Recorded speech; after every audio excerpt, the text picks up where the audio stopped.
আসসালামু আলাইকুম প্রিয় চাকরি প্রত্যাশী ও শিক্ষার্থীরা, আজ আমি আপনাদেরকে দেখাবো ভগ্নাংশের ক্ষেত্রে অর্থাৎ কোনো সংখ্যাকে 5 দ্বারা ভাগ করার ক্ষেত্রে ভাগ না করে ভাগফল লেখার কৌশল।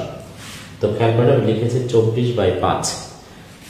যদি কখনো কোনো ভগ্নাংশের হর 5 থাকে, এক্ষেত্রে সরাসরি ভাগফল লেখার জন্য আপনাদের কাজ হবে লব যে সংখ্যা আছে তার দ্বিগুণ করবেন, অর্থাৎ 24 আছে তার দ্বিগুণ নিশ্চয় 48।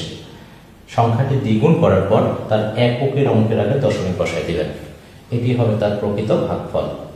অনুরূপভাবে 34/5, এই যে হর আছে 5, আপনার দায়িত্ব হবে লবে যে সংখ্যা আছে তার দ্বিগুণ করা, অর্থাৎ 34-এর দ্বিগুণ নিশ্চয় 68 লেখার পর তার এককের অঙ্কের আগে দশমিক বসাবেন।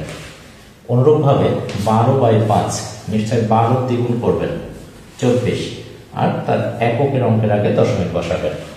যদি এই তিনটি সমাধান বুঝে থাকেন, আশা করি কমেন্টে অবশ্যই জানিয়ে দেবেন 16/5 তার ভাগফলটি কত।